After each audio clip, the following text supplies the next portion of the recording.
Hello' everyone, কি খবৰ? ভালনে সকলোৰে? আশা কৰিছোঁ সকলো ভালেই আছে।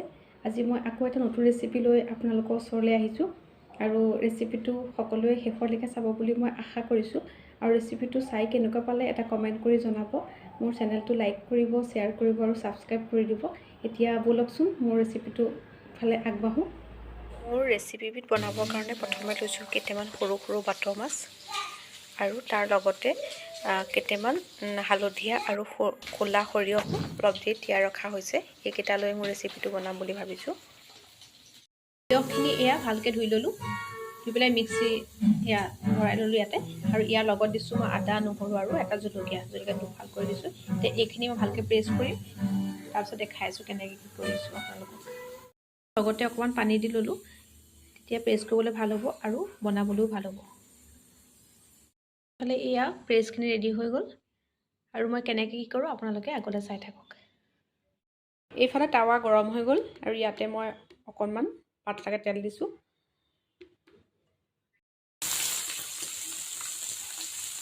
মাছখিনি প্ৰথমে ভালকৈ ফ্ৰাই কৰি ল'ব লাগিব। এয়া ফ্ৰাই কৰিছোঁ। মাছখিনি ভালকৈ ফ্ৰাই হোৱাত এয়া নমাই থ'লোঁ এফালে। কেৰাহীতে আকৌ অকণমান তেল দি দিছোঁ। এতিয়া পেষ্টখিনি দি দিম।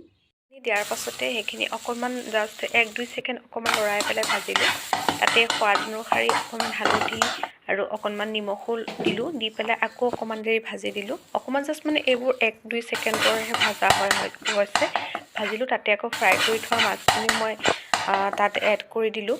আৰু মাছখিনিত যিহেতু পেষ্টখিনি লাগিব, সৰিয়হৰ যিখিনি পেষ্ট মই বনাই দিছিলোঁ, সৰিয়হ আৰু আদাৰ সেইখিনি লাগিবৰ কাৰণে ভালকৈ এনেকৈ লগাই মেলি দিছোঁ। যিহেতু সৰিয়হখিনি কেঁচা আছিলে, সেইকাৰণে এইখিনি সিজিবৰ কাৰণে ইয়াতে আকৌ অকণমান পানীও মই দি দিলোঁ।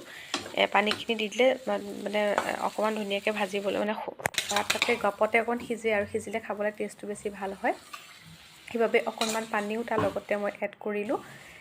এড কৰি পেলাই এনেকৈ এটা ছাইডে গেছটো কমাই পেলাই এটা ছাইডে এনেকৈ জাষ্ট 1-2 মিনিট মানে এনেকৈ থ'লোঁ। তাতে মাছটো সিজি গৈছে এটা ছাইডে আৰু সৰিয়হখিনিও।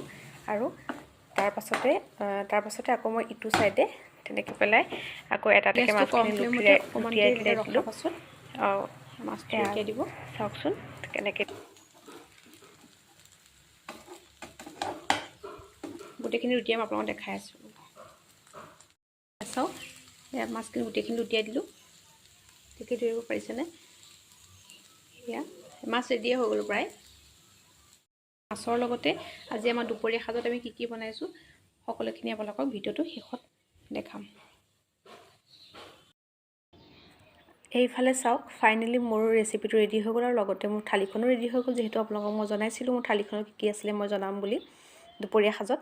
আৰু এয়া আছিলে বাহু মাছ আৰু ঔটেঙাৰ এখন জোল। এয়া কেৰেলা আৰু আলু এখন ভাজি। সেইটো হৈছে মাছ আৰু সৰিয়হৰ এটা ৰেচিপিটো। আৰু এয়া এখন মাছ ফ্ৰাই কৰিছিলোঁ আৰু লগত এটা জলকীয়া। আৰু এনেকুৱা ৰেচিপিবোৰ আপোনালোকে পাই থাকিবৰ কাৰণে মোৰ চেনেলটো লাইক, শ্বেয়াৰ আৰু ছাবস্ক্ৰাইব কৰিব। তেতিয়ালৈ ভালে থাকক, সুস্থ হৈ থাকক। আজিলৈ বাই।